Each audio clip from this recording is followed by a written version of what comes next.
Hi everyone, my name is Shashank Gupta. I'm the lead men's designer at Nazrana and also the co-owner of the store with my sister Shia. I wanted to create this video to share my experience with you guys on what a process it was to build this store out over the last 2 years and all the ups and downs, and tell you my stories on how everything was built in the store.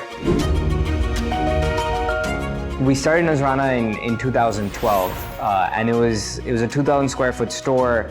And we slowly grew that space. We added a men's section, we took another store, and then we added the jewelry section. So we slowly expanded the store. It wasn't fully thought out in the beginning on how the structure of the store was going to be. We just offered good service, good prices, and we slowly grew. Eventually, we wanted to build a bigger store and a much nicer store where we could give better customer experience to our customers. We've had the inventory, we've had the service, but overall, the feel is what we wanted to elevate when our customers came into the store. Finally, in July of 2021, we bought this building where we're standing today, and we started building out this store.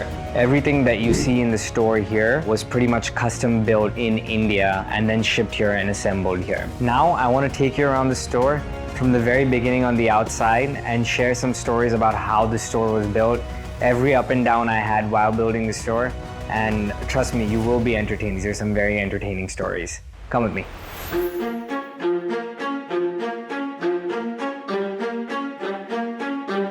So now let's begin with the beginning of the building, which is the front facade and the sign. The trim that's used on the bottom is rose gold, and then the sign is backlit as well as front lit. The most interesting experience of this entire building was the front facade.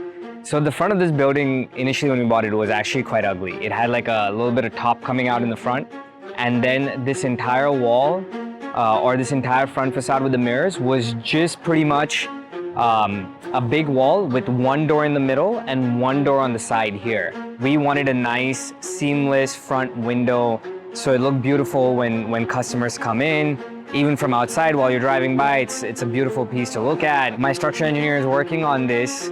He's breaking down the bottom part of this wall, and the whole front wall of the building collapses. And now it's like 3:34 p.m. You can't just leave it like that. Now you have dangling concrete blocks on the top half of the building. So the only option we had is you can't leave concrete blocks lying like there. So they had to take a small mini truck that we had here and slowly break down each part of the concrete wall that was up there, and then hammer the rest of it that was on top to break it. And it was just so scary because you keep hearing these loud, thunderous sounds of the concrete falling on the ground all the time, and you never know what particle would come off and hit a car or something of that sort. Fortunately, nothing of that sort happened, and it also didn't rain for the next 3 or 4 days, so we were good. That's my big story right from the beginning of the store. Now let's take you inside.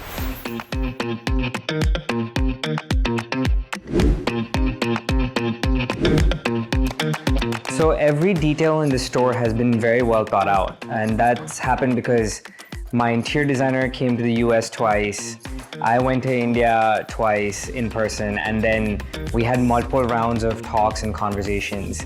We wanted to create a different kind of space, something that's not available here.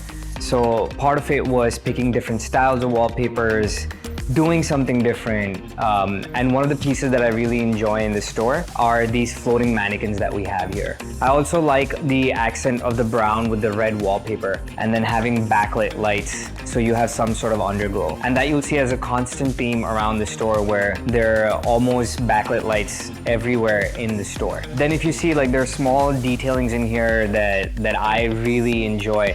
I mean, a lot of people probably won't even pay attention to it, but having these small rose gold trims on the doors. These rose gold trims that you see either on the doors or where the outfits are hanging, all of these are steel that haven't just been painted but dipped in alloy so they can maintain their color. Now I want to talk about how this floor space was designed. It was designed to have 3 concurrent bridal appointments without each appointment disturbing the next person. So if you see, there are 3 fitting rooms, and each fitting room is designated to a specific area so that no one's meddling in anyone's appointment. You have your own private area, you have enough mirrors to do what you need to do. When we started doing our research on the lights, and from what our interior designer recommended, he wanted us to use lights that were 3500K. That's the reason you find the store to be so bright. And after that, because the store strips are so long, the lights that you see in the soffits up or in the soffits down, they're designed in such a way that they can run on one power strip all around and they won't heat up. So even the small details like that, they were fully custom done in this store. This and the first floor are exactly the same in terms of square footage. They're the same exact size. But on the first floor, it seems a little smaller for two reasons. One, there's a hidden storage area that I haven't shown you, but I will show you when we go back down. And the second is the ceiling height. The ceiling height is what makes the space look even more spacious. This is our main bridal area. While downstairs was more reception, different events. This is our collection of red bridal lehengas. This is for our brides who want to be traditional. Same concept here. We have two dedicated areas for two separate appointments so that no one is being disturbed. Like the rest of the store, the jewelry section is also designed for grandeur and opulence, but with also keeping in mind that our customers need to look at inventory before they can purchase something.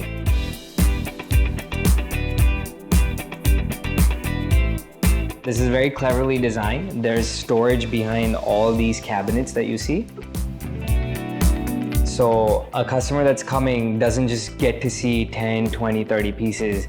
They can still look at 300 or 400 pieces because all of this that you see, even inside the counters, there's storage area. The idea behind having a big mirror here was so that when our brides come in, they can sit here, they can try on their jewelry, and our jewelry designer Rashi and my wife can put their dupatta on them and they can finally see what their final look is going to be like on the day of their wedding. It's going to be a beautiful moment. I hope and expect to see a lot of brides and their families cry right at this spot. Now, this is just weird, but I also want to show you the bathroom here. I think the way the bathroom is designed tells a lot about that space, on how much attention is paid even to the smaller or the non-essential things in the store. So welcome to our bathroom. Now, this bathroom has tiles going all the way up to the ceiling. And 3 of the walls have the same tile, and this one's different to give it some character. And then also the floor design has a different design than the rest of the tiles in the store, so the bathroom is a separate space of its own. I really enjoy this bathroom. It has speakers in here, and it's really quite amazing. So the way the store is geographically designed or architecturally designed is we can access all 3 floors of the store from either side of the store. So now come, let me take you to the basement. It kind of covers our journey, our story, the New York Fashion Week, and then all 4 seasons of Nirvana Diaries, and now the 5th one. This is our storage area and where none of our brides are allowed to come. This is our pickup area. We have tailors here so that all of the brides and grooms' needs can be taken care of. This sort of concludes our journey. Hopefully you enjoyed this attempt on me trying to give you an explanation on our trials and tribulations on how this store was created.